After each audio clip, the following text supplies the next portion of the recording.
Vince McMahon robbed Elias from his fantastic idea and gave it to a top talent. Also, a WWE legend gives some high praise to a young star in the WWE, and we're going to break it all down for you guys. Talk about the impacts that this had on Elias' career and more coming up on this episode of Wrestle Digest. But, as always, before we get into it, 97% of you guys aren't subscribed to the channel. I can't believe it, Brady. We say it every video. So, if you want to keep up to date on everything that's happening around the world of wrestling, make sure to go down below and hit that subscribe button and get those numbers down for us. I mean, 97%, come on. But we're going to get into the first topic of the video today, which is Bron Breakker gets high praise. And yes, as we see here from Arn Anderson, the legend himself, he says he's a hoss, ain't he? I love that. He says he's got his dad's genetics. Rick Steiner and Scott Steiner were horses before it was even popular.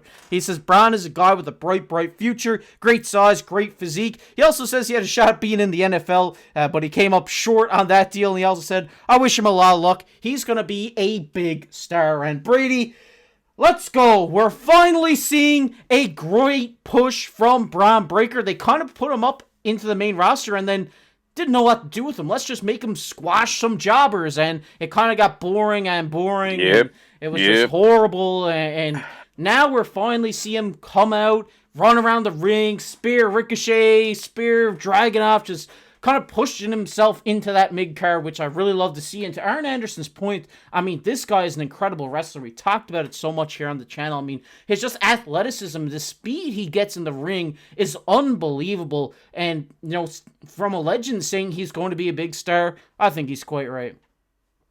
I mean, he's a genetic freak, but it's in his genes. So, I mean, you know, I'm not surprised.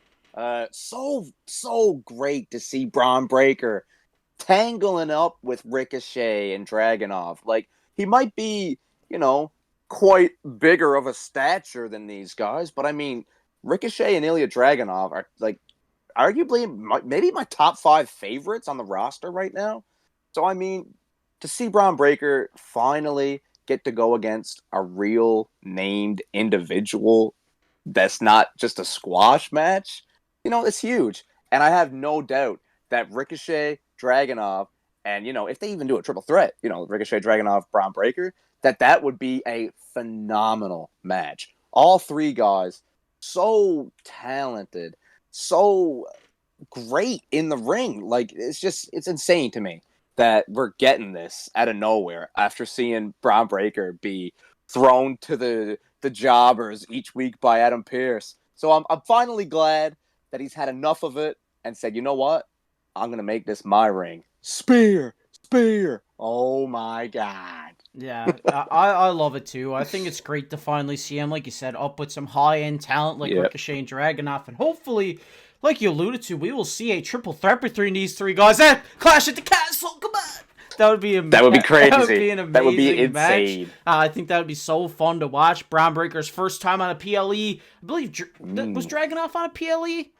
Besides NXT, I don't think so. I don't think so. Not yet. Those two guys on their first PLE. I mean, Ricochet, that would be his first PLE in a while too, I believe. I might be wrong. Let me know down in the comment section. But that would be a fantastic match. You got two bright stars in Dragunov and Bron Breakker against kind of a veteran in Ricochet, and I think it would just be a fun match to watch. A fun triple threat where anything goes in Scotland. Maybe they make it like a Scottish street fight triple threat or something like that. I think that would be so fun to watch. Turn the triple threat into a fatal 4-way. Casey, go down and get involved in it all. Yeah. Watch out, man. I'll be cut in half by Bron Breakker. Yeah, you will, though. Yeah, but I feared in, too. It would be fun, man. I think that would be a great match. And maybe I'm just making stuff up because I'm going to be at the castle, but who knows? Who knows? I'd love to see this. Seems like they're kind of setting this up. Maybe it's not for Clash. Maybe it's, for a bigger PLE or a PLE later down the road, but I'm really excited for it. I think these three guys would have a phenomenal match. But we're going to get into the main topic of the video here, Brady. And that is WWE robbed Elias. And I am upset about this because What does WWE stand for, Brady? Walk with Walk Elias. with Elias. And I miss Elias. I thought he was fantastic, man. I thought he was a great wrestler. The promos he used to do, the songs and stuff like that were so fun. And unfortunately, he kind of whittled his way out of WWE. And, you know, it kind of sucks because he was such a good talent. He was one of those guys who was kind of underappreciated, I think, in my opinion. But Absolutely. we did see today that Vince McMahon robbed him of an amazing idea that he came up with. And he said, I was always coming up with different characters, ways to evolve Elias into the next big thing. He said there was a character that I really thought could have been incredible. It was the Monday Night Messiah. And he says, if you realize Seth Rollins and AOP ended up with that, for lack of better terms, they just gave it to those guys. And he also goes on to say here, he had a big vision of being the Monday Night Raw guy that everybody hated, controlling people with like a cult. And he said the biblical themes and things like that, I always loved that Messiah stuff. He also goes on to say here, just says there's guys that are just getting paid more or getting put more in a spotlight, and they might have put those resources, and they might want to put the resources into those guys. He said it's no discredit to Seth. The guy's absolutely incredible, but this is how the system works. You know what I mean? That's the risk you take with giving these ideas. And Brady, this is ridiculous, man. I mean, when I seen this earlier, I was so upset because, I mean, Elias came up with a amazing idea that kind of put Seth Rollins back into the spotlight when it should have been him.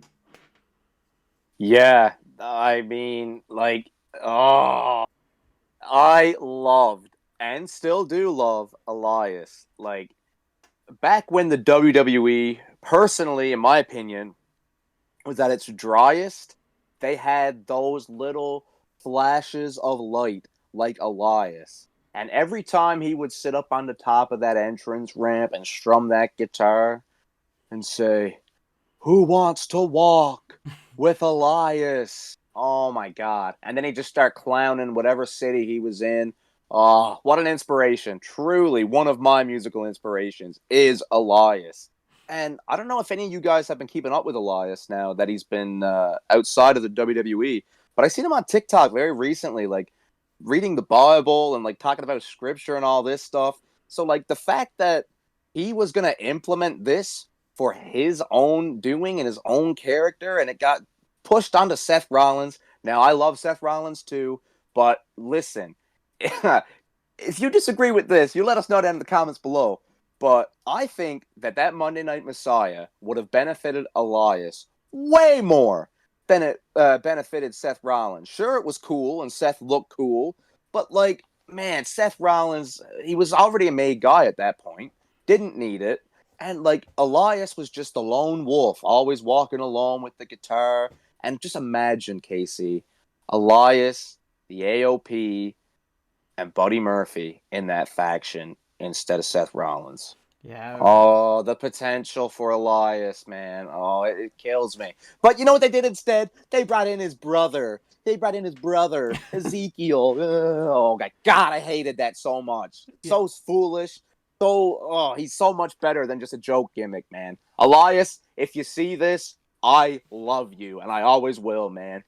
Yeah, we love you here on the channel, Elias, man. We miss you. We think you got completely disrespected in the WWE. And, I mean, like you said, he clearly knows his stuff. I mean, we see him on TikTok now reciting Bible verses, stuff like this. So, a man that has that much knowledge of, you know, the Bible and stuff like that could have really just pushed Imagine the promos. Yeah, you just really could have pushed this gimmick over and over and stuff like this, and I think that would have propelled Elias to the next level, because I think, like you said, everybody loved this guy. He was like, this is a hot take, but he was like The Rock. Whenever he came out and dissed the cities and stuff like that, I mean, that just got the crowd going, and that's what The Rock made. You know, that's how he made himself in the WWE, and Elias kept doing this and was so over as a heel, and people and Vince and WWE wouldn't do nothing about it, which is completely disrespectful to Elias. I mean, it just really sucks to see. He had the look, he had the guitar, he had the vocals. I mean, he should have been pushed way more than what he was. And the fact that they stole this idea out from under him is, oh my god, it just pains me to hear. It's criminal. It is. And Brady, you think about this. He said he's came up with many ideas to push Elias to the next level. What other ideas did Vince and WWE steal from this guy? I mean, that is just, oh my god, it just gets my blood boiling. I don't even want I don't even think I want to know, dude. Because like you said, your blood is boiling, and I'm in a mixture of being mad and being just so disappointed on what could have been in an alternate universe where Elias was given, he was let loose from the chains, man, and let him run free, because he was honestly, one of those guys that, like, okay, we got something here with him.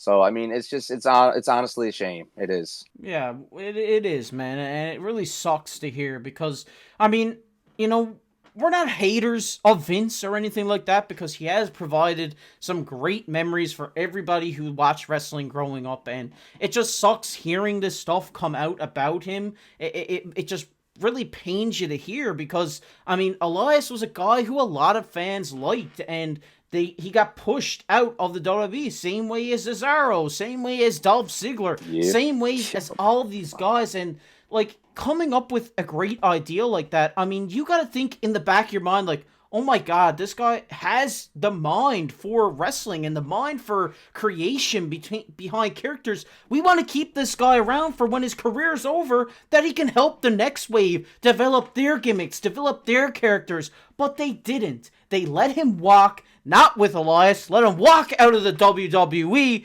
and it just pains me to hear this, because I think, like you said, Seth Rollins was already over. He was the Shield guy. He was all of this. He was Seth Rollins. But they just took it and said, hey, we don't got a plan for Seth. Let's just take Elias' idea and put it onto him and see how it works. Like, that's just horrible, man. It's criminal. Yeah, I mean, it's robbery. It sucks. I hate it. I hate it too. But hear me out. Here's a theory for y'all now who are still stuck around watching this.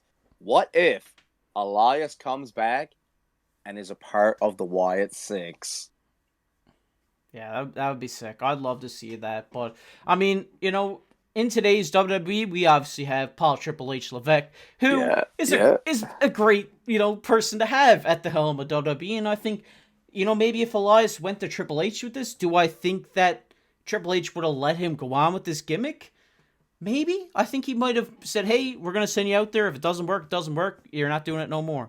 Like, I just feel like that's the way, like, Triple H is. And unfortunately, towards the end of it, where Elias was with WWE and towards the end of Vince McMahon's campaign of running the WWE, it seems like he got more hostile and just, he just wanted the main talent to be the main talent and the mid-carders to be the mid-carders and the jobbers to be the jobbers. It didn't seem like he wanted guys to propel up like Triple H does. And, obviously we love Vince McMahon, not for most of the choices he's made, but we love him for giving us, the product. All the classic matches and all of the good stuff that he provided us with. The Stone Colds and the Rocks and the Undertakers and all the good stuff. Not none of that poor problem stuff. We ain't talking about none of that.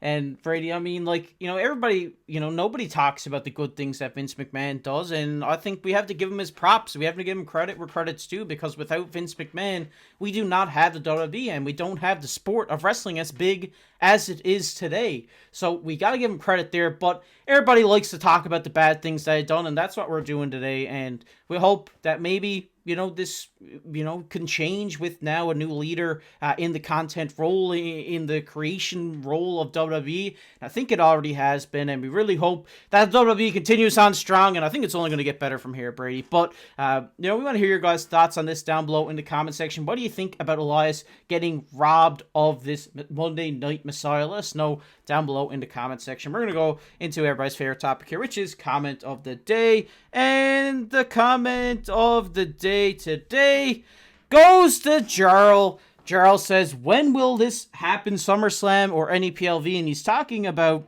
the Rhea Ripley, Liv Morgan, special guest referee Dominik Mysterio match that we talked about a couple weeks ago now, or a week ago maybe. It might have been that long ago. But I think this could this is a fun match. We talked about that a lot in that video, so that'll be popping up on your screen towards the end of this one. But I think maybe it seems like Rhea Ripley's going to be out for quite some time, and I don't think SummerSlam, I think it's too short of a turnaround for her to be back. So I'm looking more at maybe a Royal Rumble or maybe a Survivor Series, maybe a WrestleMania type timeline. Yep. But I do think that this will happen. It'll be a fun one to see.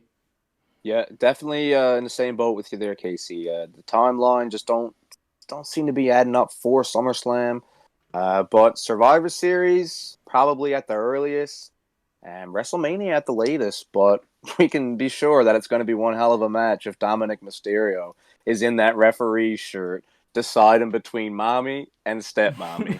Yeah, definitely. If you guys want to be featured on a video here on the channel, make sure to comment below and comment about anything we talked about today, or just comment where you're watching from. We love seeing where you guys are watching from all around the globe as well. While you're down there, hit that like button, hit that subscribe button. You know, we're almost at 3,000 subscribers, so, you know, we're on the road for 3,000 here on the channel, so if you want to help us get one more sub closer, we appreciate it if you hit that subscribe button. And that Rhea Ripley, Dom, Liv Morgan hypothetical theory is going to be popping up on your screen right now. If you want to go watch us get more in-depth on that and why it's going to happen, it'll be popping up on your screen right now. But as always, I've been your host, KC, alongside my co-host, Brady. We'll catch you in the next one.